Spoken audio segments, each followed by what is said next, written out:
This is America at 2:50. Due diligence. Whose religion? I will not violate my oath. I cannot forsake my conscience. I will not neglect my duty, and I will never deny the God upon whom our laws and our country depend. Roy Moore, Alabama's Chief Justice, in 2003, defending a 5,000-pound granite Ten Commandments monument he installed in his courthouse rotunda and refused to remove even after a federal court ordered it. And now here's Madalyn Murray O'Hair appearing on The Tonight Show starring Johnny Carson. You take your marbles and go over there in the corner of your private life and you play your game. But that's not relevant to the living community now. It has nothing to do with me. It has nothing to do with the government. It has nothing to do with politics.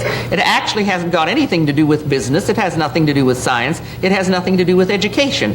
So therefore, do your thing, but leave this outer community free. We want to be free from religion. And that's Madalyn Murray O'Hair, once called the most hated woman in America, whose lawsuit ended mandatory prayer in public schools in 1963.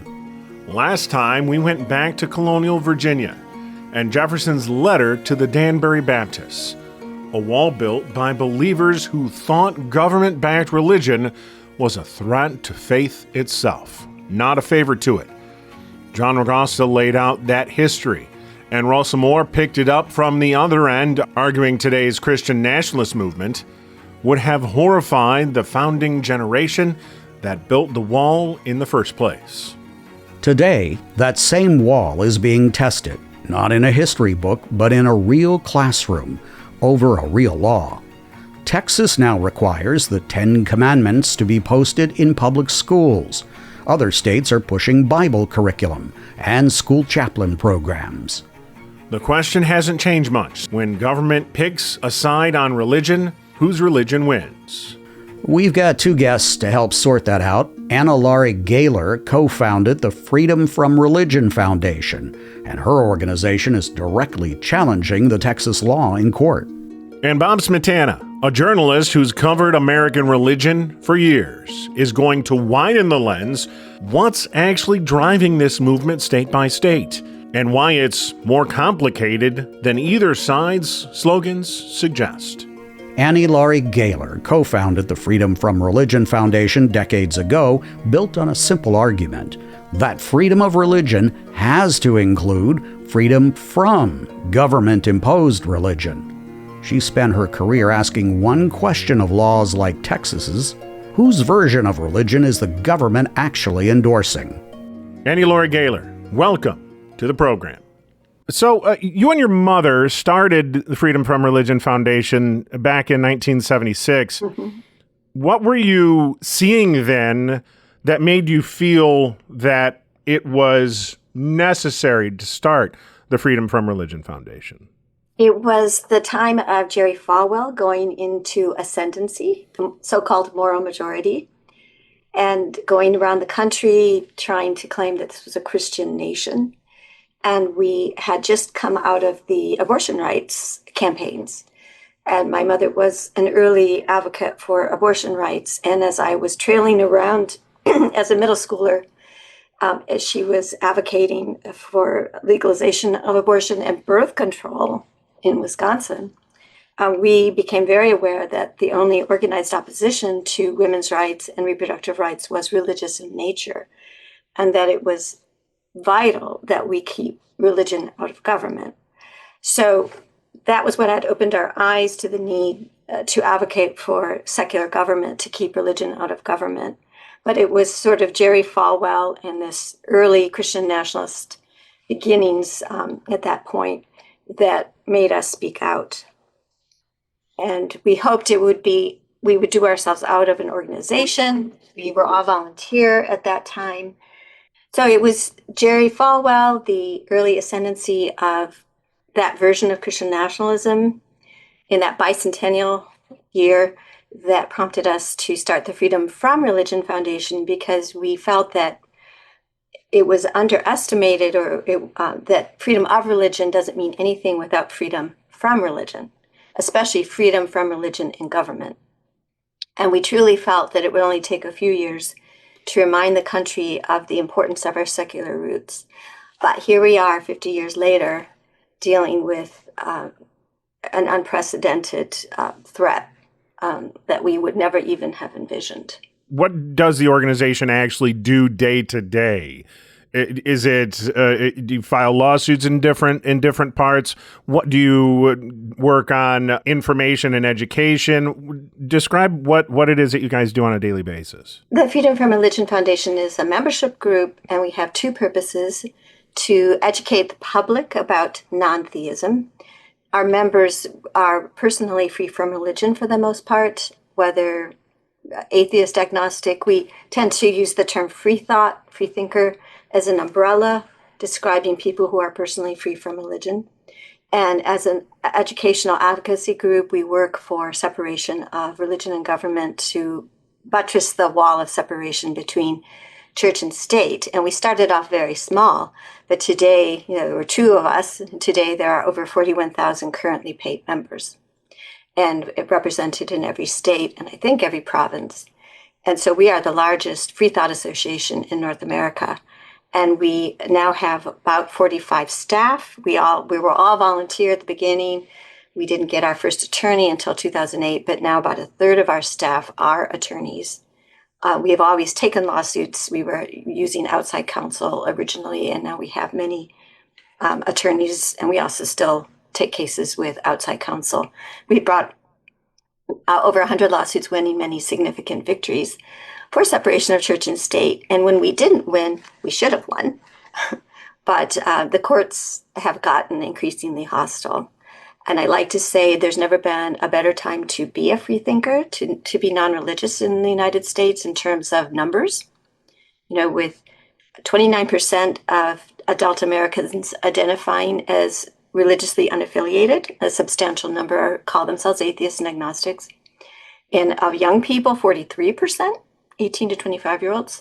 So there's never been more of us. When we started, it was rare to find out atheists and agnostics, but now it's not uncommon. But the courts, it's the best of time to be a free thinker in terms of numbers, but the worst of time to be in the courts. And that's been true all along. I mean, it was bad 20 years ago, but now it's, we've had a Trump-captured federal judiciary. And a third of our appeals court has been appointed by Trump. And of course, the 3 appointments he made in his first term were what allowed the overturning of Roe versus Wade, for example. And it's a very difficult time legally. But we think it's terribly important to keep agitating for support of the First Amendment.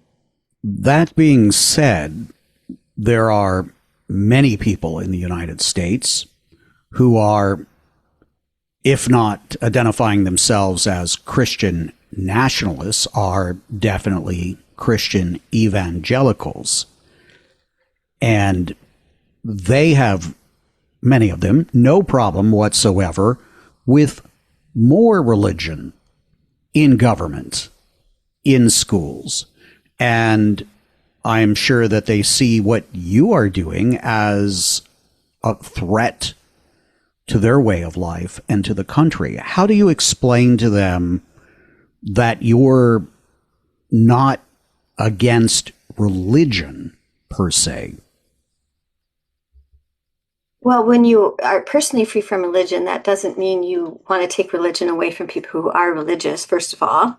I mean, all kinds of people go to church on Sunday and hear bad things about atheists, but they're entitled, right? We have a saying, protect the First Amendment. It protects you.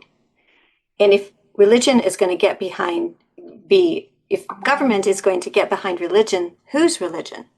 Right now, the evangelical Protestants might feel it's going to be their religion, but that could change, and then it could become Catholic.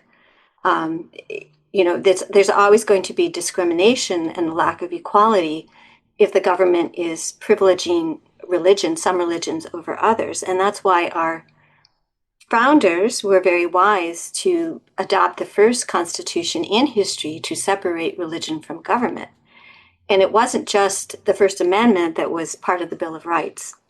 It's the entire document the preamble begins, "We the people."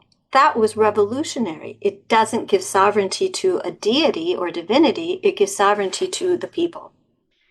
That it is godless. There is no God, Bible, 10 Commandments in our Constitution. It is not that long. I would suggest that people start reading it. It says there should be no religious test for public office. Terribly significant.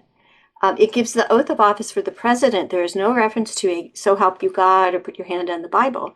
And then, of course, the Bill of Rights was adopted, and the very first amendment said Congress shall make no law respecting an establishment of religion. And that was at the federal level. And after the 14th Amendment, that applied to state citizens. And it's what has preserved our democracy, in my opinion. We are the longest lived Constitution in history. And I think it is because of that very wise decision to separate religion from government, to leave it to individuals to worship as they please, but to keep religion out of government. It has nothing to do with civil law. But despite what's written in the Constitution, has there really ever been total separation of religion and government in this country? You know, you can look on the money and it says "In God We Trust." Inserted into the Pledge of Allegiance is "one nation, indivisible, under God." There just seem like many, many examples of religion being interwoven into the government of the United States. Well, you are citing some Cold War tamperings. The Pledge of Allegiance was in the 1890s, and it had no reference to a God. It was "one nation, indivisible," and then putting "under God" divided that nation. And that was campaigned by various ministers and the Knights of Columbus in 1954.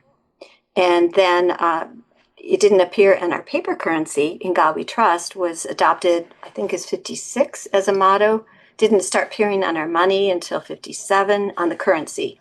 It was something that went on a few coins at the time of the Civil War, where the Secretary of War, as they did call him in that day, said he wanted to save our nation from the ignominy of heathenism, which is not exactly a secular purpose. And gradually it got on the coins. But it wasn't until the late 50s that it was all on the dollars. And at our annual conventions, the Freedom from Religion Foundation has a very popular drawing for what we call clean money, "In God We Trust." And there's still a lot of it circulating, and we give from $1 to $100 in that drawing. So there's never been a perfect separation between church and state. There's always that balance between the Free Exercise Clause and the Establishment Clause. But in fact, many people of my parents' generation grew up revering our secular Constitution. They were saying a Pledge of Allegiance that didn't have a reference to a God, for example. And so some of these are very modern problems, and some of it is just that we have a living Constitution. And the founders knew that we would form a more perfect union. I mean, that it would be perfected over time. And we are very cognizant of the very important laws, the very important cases by the Supreme Court, keeping religion out of the schools. That started in 1948 and has continued. And these are endangered, certainly, but they are still holding. And about half of our intake, we take lawsuits, but we try to end violations of separation between religion and government through education. And so our attorneys write legal letters and are able to chase a lot of the proselytizing that tends to end up in our schools. They chase it out by pointing out we have this very firm precedent that a captive audience of school children should not be proselytized in our public schools. And that takes us to what's going on in Texas right now. In kind of in plain terms, in your estimation, in your organization's estimation, what does SB 10 do in a classroom? And why is that a line that you think should not be crossed in Freedom from Religion Foundation's estimation? So actually, Louisiana was the first state to pass this law that you had to post the 10 Commandments in every single classroom. And Texas had considered it and then later adopted it after Louisiana, and then Arkansas has passed a similar law. And the Freedom from Religion Foundation is part of a large coalition suing in all 3 states with a number of religious and non-religious plaintiffs. And these include ministers, rabbis, non-religious parents. It's the whole gamut of people who do not want their children being instructed in religion as part of the public school, and the state preferring a particular version of the Ten Commandments or a particular religion. And this is a Protestant version of the Ten Commandments. If you're Catholic, you do not have the commandment against graven images, for example. So this is the government blessing a particular Protestant version of the Ten Commandments, a particular biblical edicts, and saying they have to be up in every single classroom from kindergarten and in one state through public colleges. Even the music class, even the gym, everything. And it has to be a certain font size, and it has to be put in a place where every kid can read it. And they are subjected to this all day long. And how is that not totally improper to force religion on other people's children in a public school supported by all taxpayers? So the Supreme Court has already spoken on this in the early 80s, Stone versus Graham. A similar case in Kentucky, and it said that these are undeniably religious texts and that it was unconstitutional. And if you look at the first 4, they have nothing to do with morality. They're all about which God you should worship and what will happen to you if you don't worship him correctly. The first commandment says, thou shalt have no other God before me. And it's not the business of the state of Texas to tell students or anybody which gods to have or how many gods to have or whether to have any gods at all. This is totally antithetical to the First Amendment. The First Commandment alone is reason enough to declare this law to be unconstitutional. So what's different now than the last time that the Supreme Court weighed in on this, as you pointed out? Well, the composition of the Supreme Court. And these Christian nationalist representatives in these various states saw their chance to try to undo this very important Supreme Court precedent. And in Texas and Louisiana, we're looking at the Fifth Circuit, which is the most always been the most conservative appeals circuit. And this case is now, the Texas case is now before this. We're taking it before the Supreme Court. Supporters of this law in Texas say it's history and heritage and not religion, and that they also say, and this is something that has that is not new, that separation of church and state isn't even in the Constitution. Your response to that? Well, if I had a nickel for every time I've been told that, I'd be able to go on a nice trip, I think. Thomas Jefferson, as president, was asked by the Baptists of Danbury, Connecticut, to explain what the First Amendment's Establishment Clause means. Congress shall make no law respecting an establishment of religion. And he's the one who coined or reused, really, a metaphor to explain it, that it creates a wall of separation between church and state. And this has been utilized in many Supreme Court cases. It's an important metaphor. There are many other terms that we use to describe the Constitution that aren't in the Constitution, like the Interstate Commerce Clause, but it still exists. And I think it's just very ignorant. I'm sorry to say, people need to understand that this was a deliberate action by the framers to leave religion out of government. And I'm sorry, what was the first part of your question? It's supporters say it's history and heritage, not religion, and that separation of church and state isn't even in the Constitution. So the Supreme Court has thrown out what was the old test, the Lemon test, to decide what was constitutional, and they've replaced it with a history and tradition test, which is very unclearly delineated. And on that score alone, these Ten Commandments laws would fail, because there is no history and tradition of Ten Commandments in our public schools, much less in our government.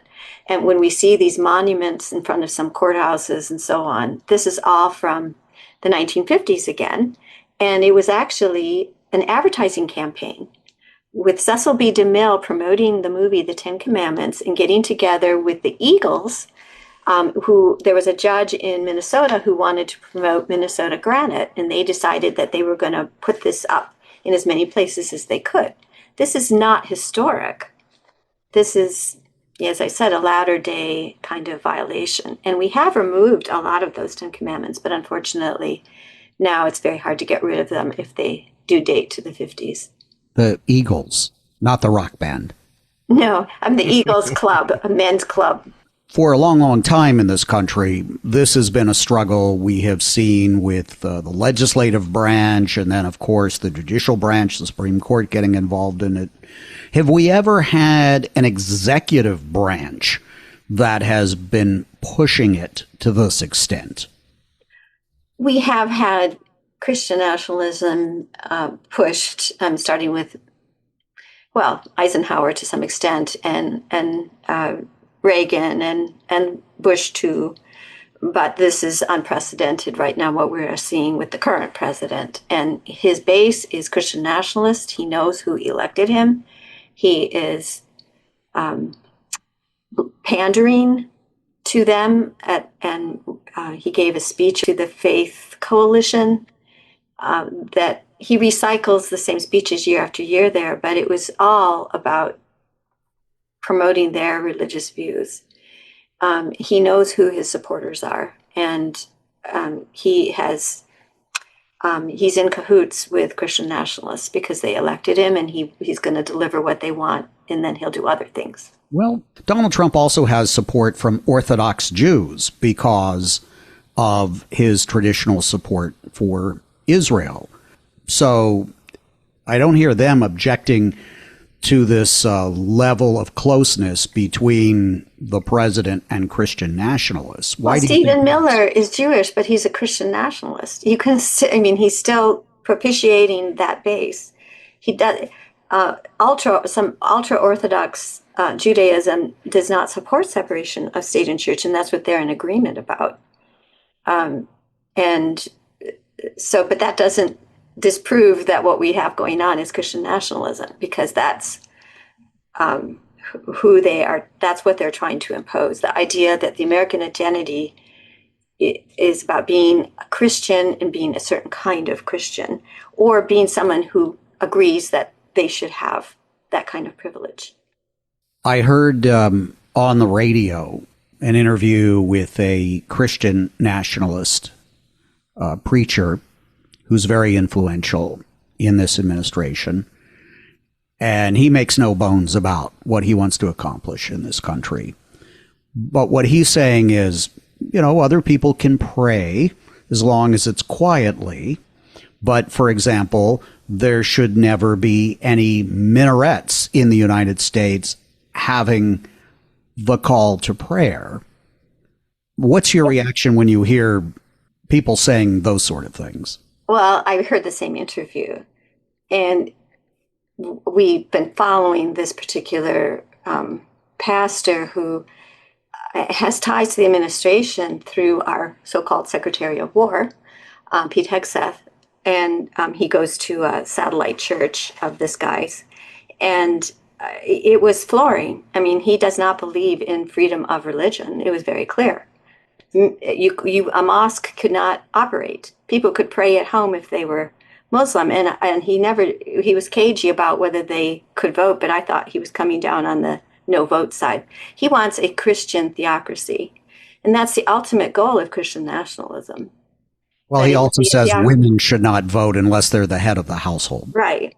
They want to repeal the 19th Amendment. They basically want to repeal the Constitution. And there have always been theocrats who have opposed our Constitution. They knew it was godless and entirely secular, and they were unhappy with it from the beginning. But they were such a minority. And we have seen, these waves of Christian nationalism, but I would say this is the most concerning of all of them. And probably because they realize that they are a minority. There are more religiously unaffiliated people in the United States today than there are Christian evangelicals. And unfortunately, we may not be as organized, but we could outvote them. They realize that the racial composition of our country is changing, where a white male is no longer the majority. And this freaks them out, and they're determined to wrest control back. And so it's a dangerous time for our country. But I think secular democracy ultimately will prevail, because when you poll most Americans, although there's some, it's not a perfect responses on separation of church and state, they still support in general this principle. Some of our older listeners will remember a woman named Madalyn Murray O'Hair, who was quite, I wouldn't call her necessarily a popular figure in all circles, but she was on the Johnny Carson show and Phil Donahue, and she represented atheism, and she was very blunt and combative. Are you the heir of her movement? No, actually, because my mother, I was a college student when we founded the Freedom from Religion Foundation as a regional group here in Madison, Wisconsin. She was the principal founder, and we were very effective as a volunteer group. And in 1978, several of the chapters of American Atheists, or that had been disaffiliated by Madalyn, invited my mother to take the group national, because they wanted a different tone. They wanted a different kind of organization. And they also wanted a group that there wasn't some litmus test that you had to call yourself an atheist. I mean, we are an umbrella organization, and although 75% of our members are atheists, we don't care what you call yourself. We like to joke, we all disbelieve in the same gods. So no, we're not the heir of Madalyn Murray O'Hair. After 50 years of work, launching in 1976, as we said at the start, I think I know the answer to this, but when I ask it anyway, are you more worried today than when you started, or less? Oh, more worried. Definitely. I mean, the courts compared back in the 70s compared to now, it's a sea change. I mean, there were some decisions that we were unhappy with at the time that are minor. It is a very, very dangerous time for our country in terms of the Supreme Court. But I was very relieved. It wasn't really a surprise, but the birthright decision was important. If this Supreme Court wasn't going to take the 14th Amendment at its word, then it was all over. So that was very important, that they upheld the Constitution on that. And so, we hope fervently that they will recognize how inappropriate it is to have legislators sticking up Protestant Ten Commandments in every classroom and specifying the font size so that no child could ever be away from it. Even a kindergartner who can't read, or if they can read, what are they supposed to make out of "thou shalt not commit adultery"? Why would we have that in our public schools? What about the kids are going to be saying, "Teacher, what does adultery mean?" I mean, the whole thing is preposterous. And I hope that reason will and the Constitution will prevail in this case. Laurie Gaylor, co-founder of the Freedom from Religion Foundation, on the legal fight against Texas's Ten Commandments law. That's a case being made by an organization actively fighting these policies in court. But these laws didn't appear out of nowhere. What larger religious and political shift is producing them? Bob Smetana has been tracking that story, and he joins us next.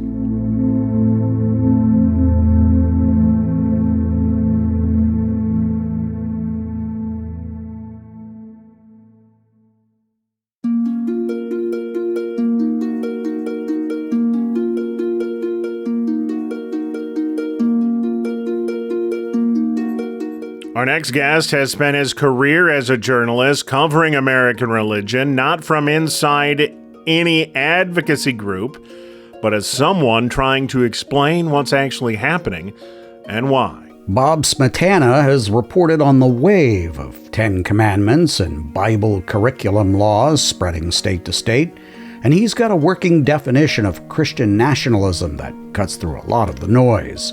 It's not about Christians being politically active, he argues. It's about whether some Christians get treated as having more rights than everyone else. Bob Smetana, welcome to the program. Bob, you cover this beat nationally, and Texas now requires the Ten Commandments in every classroom, allows chaplains in schools, and has approved Bible stories in the required reading list. Where does Texas sit in the larger story you've been reporting? Well, Texas is sort of the latest hot point in this. We had this in Oklahoma last year, where the superintendent of schools was trying to buy Trump Bibles. Before that, we had this issue in Alabama, if you remember the Ten Commandments monument. So this is part of a longer argument in American culture about what's the place of religion in the public square, and it has gone back and forth. If you the folks who say that Christianity played a big role in American life and in public life are not wrong. And really, it wasn't until the 40s that the First Amendment applied to states, so that's school. So you still have people alive who remember having Bible readings in schools. And it wasn't until the 60s that prayer in school, like school-led prayer and Bible readings, were gone. So, Christianity is around a lot, and so this is part of a bigger argument of like what's the right place for religion in public square, and we don't all agree about it. Was it the famous atheist Madalyn Murray O'Hair who was at the forefront of really stopping that? Yeah, so O'Hair is in the stopping prayer in school, but it's really I think it's 47. So basically, it's a fascinating case in the 40s where the school district in a Connecticut town was reimbursing parents for bus fare to go to school. And then the question came up as whether parents of kids who went to Catholic school could get their bus fare reimbursed. So it went all the way to the Supreme Court. Everson lost, so that the Supreme Court said, since the money for bus fare was going to parents, it was okay. If it had gone directly to schools, it was wrong. But that's where, in the ruling, is a discussion of the high wall of separation of church and state. And that really is where that idea from Jefferson gets revived and accentuated. It still took a while. But yeah, it's Madalyn Murray. But it is it's interesting to read all that stuff and think, oh, we have not been agreeing for this for a long time. And even when there were Bibles in school, there were riots over which Bible to read. And as an aside, there's a group called Americans for Separation of Church and State, which started as Protestants and other Americans for Separation of Church and State, and specifically as an anti-Catholic group, because in the middle of the 1900s, there was fear that Catholics were taking over. So and Protestants ran the public schools. And so there was fear that Protestant giving state money to Catholic schools would undermine the Protestant project of running the public schools. So it's a little more complicated. Now that group has changed. Now they're Americans United for Separation of Church and State, which is an interesting name. But the fact remains that this is there's just a lot of religion in American public life, and we have not agreed. And we have this is probably more than you want, but we have really one side of the legal landscape which pretends that the free exercise clause doesn't exist, and one side pretends that the establishment clause doesn't exist. And in fact, those two are in tension. That's why we argue about it a lot. Louisiana was kind of first here, passing the Ten Commandments law. As you said, Alabama, Yep. Texas, Arkansas as well. Is this coordinated, or is this just state legislatures kind of watching one another in various states?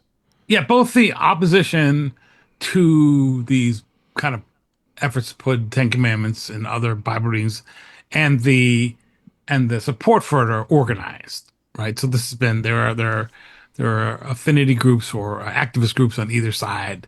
You had you had the whole Hobby Lobby folks working on a curriculum for school. So, and part of the problem is if you're going to understand American culture, if you're going to understand literature, you have to know something of the Bible, because the English Bible is a source, and there's all kinds of references. So you have to know these stories. They're part of our public discourse. The question is, how do you teach them? How do you get people to understand these?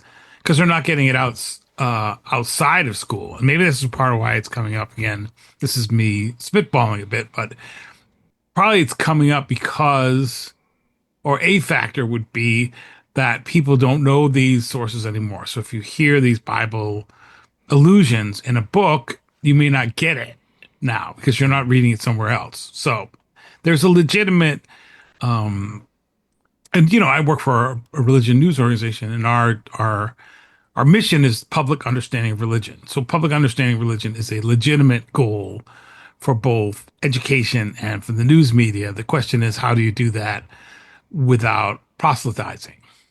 So the argument is, okay, looking at these different stories, Daniel in the Lion's Den, David versus Goliath, et cetera, et cetera, et cetera. And what they're saying is looking at these as literature. Am I understanding that right? And that's kind of what they're saying? Yeah, here? literature and context and probably cultural, historical understanding that is a legitimate argument. Some of the folks making that argument are doing it for also religiously motivated reasons. But that is the hard part about this, right? How do you separate these two tensions of wanting to have, an understanding of religion, an understanding of its impact in the culture, understanding of its impact on literature, and not proselytize and say that this is the right religion. And then where do the chaplains come into this conversation too? Because in Texas, there are chaplains, and you can say, okay, it's about literature and learning the literature that's important to our history. But then there's chaplains involved as well? Yeah, that one I don't know. I think they are providing like a counseling sort of service. So okay. I have not, my colleague Jack Jenkins has followed the chaplains anymore. But yeah, there are after school Bible clubs and which kind of clubs you can have. There are all kinds of people that want to have access to public schools. It's interesting when I moved to Tennessee, because Tennessee used to have, you know who the Gideons are? Oh yeah, I come from a religious background. My dad was involved with the Gideons most of his life. Yes. So there was a really great, interesting court case in Mount Juliet, Tennessee, when I was a Tennessean, where a lot of newcomers had moved in, and the Gideons were still having an assembly and handed out Bibles to elementary school kids. And the Jewish family came home, and they're like, "Wait, why is my daughter getting a Protestant Bible in this thing?" And so there was a court case. Had been a prayer list going around teachers. There were God bless America sort of signs being put up, and the arguments over it, because that's in the national motto. Can you put those things up? And then the Gideons ended up having, and that's happened for the Gideons, other places, they can do Bible distribution outside schools. But there are lots of places where these things, probably fewer now, but there were lots of places where this still went on. Because we have 50 different states, we have 50 different cultures, and those states run things differently. As an example, when I was in school, there were clubs, like Christian religious clubs, but they couldn't be affiliated with the school. And the teachers who were kind of keeping an eye on us couldn't be involved, couldn't pray with us, couldn't anything like that. But this seems, at least from an outside perspective, that this is taking it to like a whole nother level. Would that be an accurate assessment? Yes, yeah. And then there's the whole question of what are the rights of the teacher to be religious, and can they be religious in their job without being proselytizing? So, right, if the teacher's so I have a friend who's a math teacher who one of his assignments was to be the teacher at the prayer at the pole. You remember those things? That's still going on. Still going on. His was to be the school representative, basically to keep order. But he couldn't pray with the students. He couldn't participate with the students, but the students had to lead it. So that's the question. The student-led religious activities are usually okay, not teacher-led. But it's fascinating. In Tennessee, we also had an argument by the people who want to pray in school, but not Muslim prayer. So there was a prayer room. There was a room set aside in one of the Nashville schools for anyone to pray in, but Muslim students were praying in that space. That made people angry. So depends on whose religion is allowed. And then there are folks who don't want any religion in the schools. That's the folks from Freedom from Religion. You're keeping tabs on what's actually going on the ground. And it's one thing to talk about the Bible as literature and teaching it that way. It's another thing to hang up in the classroom a Protestant version of the Ten Commandments, where some of the kids sitting in there may be Catholic or Jewish or Hindu or Muslim or Buddhist or Sikh or and the teacher might be an atheist. How is this all going over? I haven't talked to enough folks on the ground to know that. I know that a lot of folks are arguing about this. That's what I know. And I know that there was not, for example, I'll give you something I do know. Like in Oklahoma, the superintendent of schools wanted to buy all these Bibles. The governor was like, no, we're not buying all these Bibles. Oklahoma happens to be the home of the YouVersion Bible app. The governor is like, if kids want to have access to the Bible, all they have to do is open up their phones. Of course, now we are arguing about phones. But so there were different kinds of there are folks, and the governor of Oklahoma is very conservative. So there are different kinds of approaches to how this works. It's not 100% we should do this. Ten Commandments are something people know. These are kind of a formative text. On the other hand, you're exactly right. Is it the Catholic version? Is it the Lutheran version? Which version of the text gets put up? And a lot of Ten Commandments stuff got put up for the Ten Commandments. This is another aside, but not in schools, but in other places around the country when the Ten Commandments movie came out in the mid 1900s. Because there was a whole God and country move then. That's when we put under God in the Pledge of Allegiance, and that was an anti-communist movement. So there's the religion part. There's the kind of political part of this. This is the problem. We have we used to be a mostly Christian country and a mostly white country. And now we're a diverse and pluralistic country where large numbers of people don't believe in God. That makes it more complicated for us to figure all this stuff out. How do we talk about these common things that people should know about? That's why I think our work is important.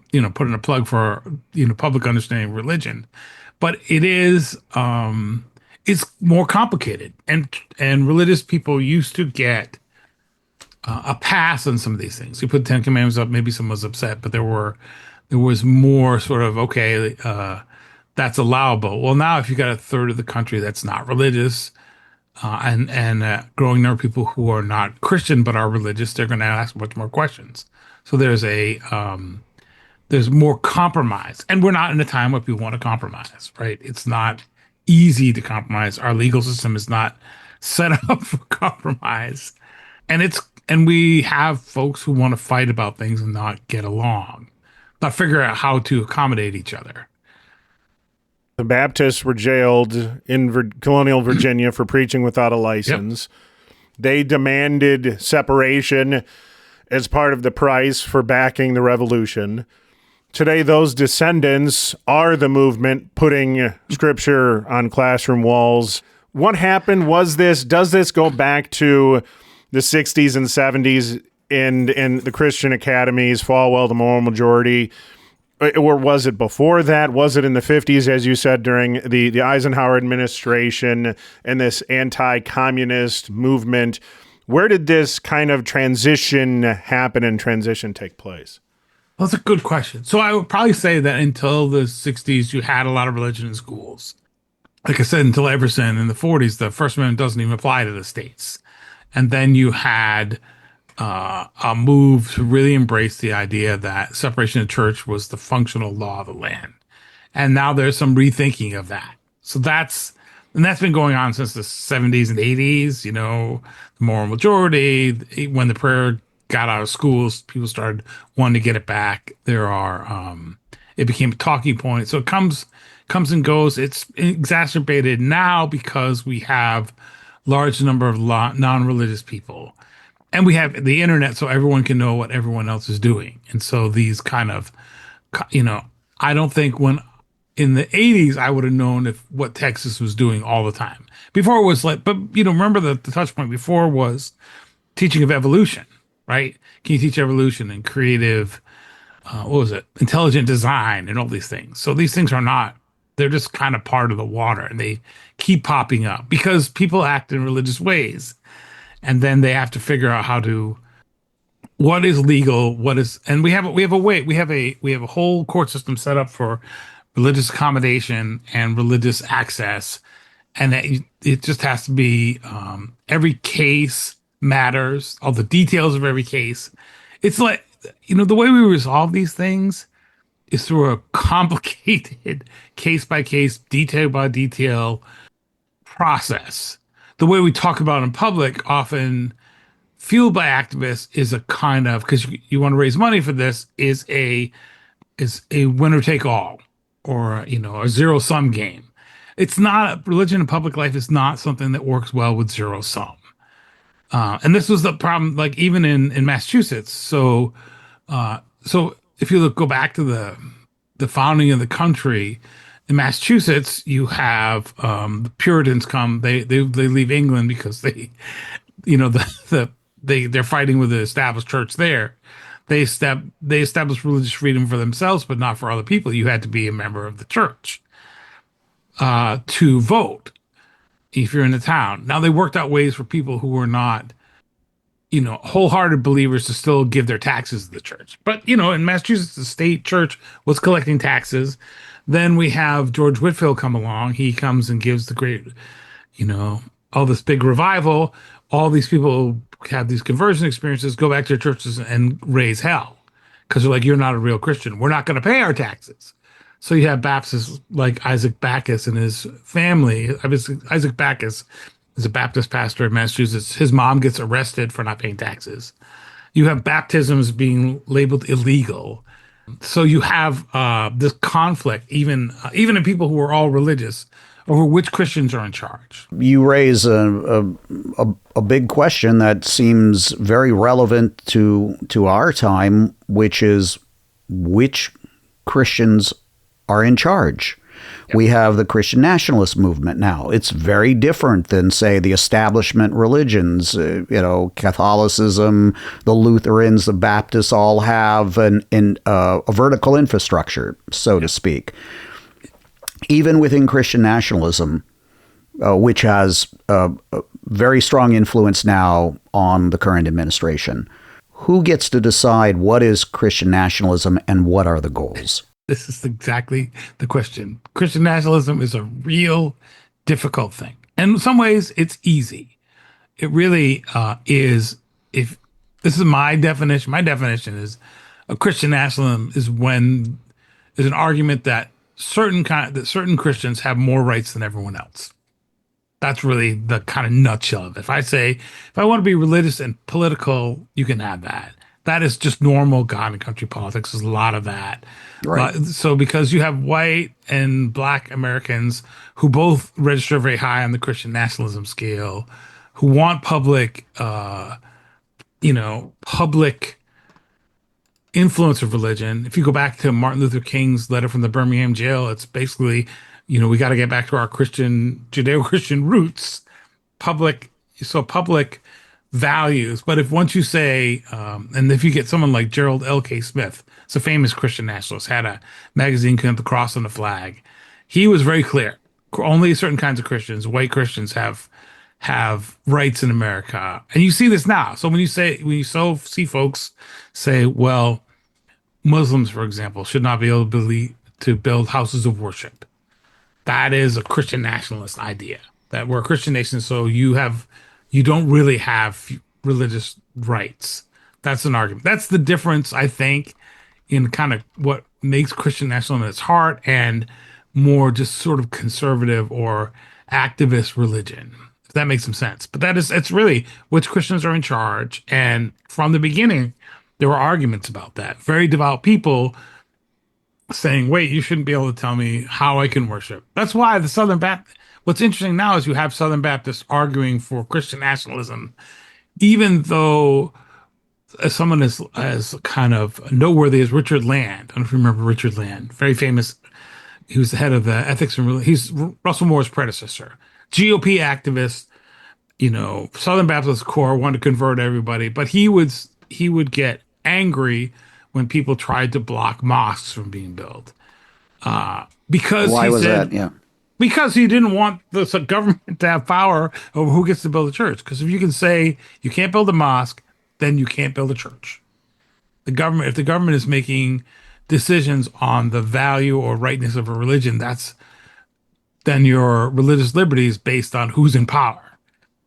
Now, he got in trouble for sort of being too vocal about it, Landed, but he really never backed down from that. And Moore did the same thing. Like, this is not because their interest in evangelizing and free worship. I could talk all day about this stuff. I think it's fascinating because it's complicated. It is very complicated. If you say, like, the freedom from religion folks, the freedom from religion is really not in the Constitution, I would say. But freedom from religious influence and from demands of religion is. So, but freedom from not having to connect with religious people isn't in there. But freedom from coercion, freedom, so that's complicated. We argue about it. Yeah, the caveat is be careful what you wish for. Be careful what you wish for. And there's zoning things, right? So there's zoning battles over, well, nobody wants to build a church anywhere because they take up too much space and they cause traffic. So how do we have religious expression? I think the Texas stuff is, and the Oklahoma, and in Texas and Oklahoma are more religious than other parts of the country, but there's still a substantial number of non-Christians who are not religious and non-Christian religions that they can say, wait, you can't, we have questions about this, right? And so that's why some of these folks are really good at saying, some of the folks are good and some of them are, and what I mean by good.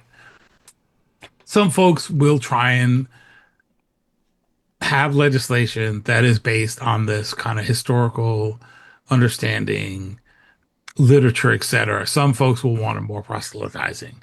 And then Christians don't agree over they can't even agree over which translation to use because different translations have different understandings. Bob, your beat is religion. You work for a news service that's all about religion, which is big and diverse in this country, as we've mentioned. But what is the mainstream media missing about religion in America? Oh boy, that's a good question. I do think one thing that we're missing is the role that white mainliners and white Catholics have played in the electoral politics. I think we miss that a lot. I think we miss just how that evangelicals are both religious and political. And I think we're missing the growth of Pentecostalism. I think we are missing some of the complications of this transformation into becoming a more pluralistic, more ethically diverse country. So if it's become more diverse ethically and politically, ethically and religiously, it complicates things. And I think we have, because most folks in America and most folks in the media grew up in this era when the separation of church and state was pretty much the law of the land, that kind of language. Yeah. It's harder to understand that the role that religion played in the past. Now, not everyone was an evangelical in the founding era. They were religious. What does that mean? They didn't want a state church. So that is complicated. I think these are very, religious groups are active in schools, right? They volunteer in schools. They bring their religiosity there. They do all kinds of things. And so this is, I think we're all missing how interesting and complicated it is, and how people who vote one way do something else on all the other days of the week. And this is where we miss it, I think. So that's a lot of things. I think we reduce religion to politics too much. And yes, it's political. And yes, that's really important. And yes, that's very important. And I don't want to downplay it, but it's not the entire story. Bob Smetana, journalist covering American religion, on what's really driving this movement state by state. Appreciate you joining us. The dispute over church and state isn't really about whether religion belongs in public life anymore. It's about who gets to decide what form it takes, and whether government can promote one version of it without creating favored and disfavored citizens. That's a question this country's been arguing about since Virginia's jails held Baptist preachers. It hasn't been settled yet. We want to thank our guests Laurie Gaylor from the Freedom from Religion Foundation and religion journalist Bob Smetana. America at 250 Due Diligence is part of the Radio Free America project and brought to you with the support of the Jordan Center for Journalism Advocacy and Innovation at the University of Mississippi School of Journalism and New Media. Portions of this program are recorded in Washington, D.C. and at the studios of WUMS, the student-run radio station at the University of Mississippi in Oxford, Mississippi. Send us your comments online at radiofreeamerica.media. That's radiofreeamerica.media. Executive producers of America at 250 Due Diligence are Steve Herman and Bill Bernardoni. Audio production by Bill Bernardoni of Bernardoni Media and Marketing. For more information, please visit newslab.org. Again, that's newslab.org. For Steve Herman, I'm Bill Bernardoni. Thank you for listening, and we'll see you again next time as we continue discussing the ideas and principles that shape America at 250.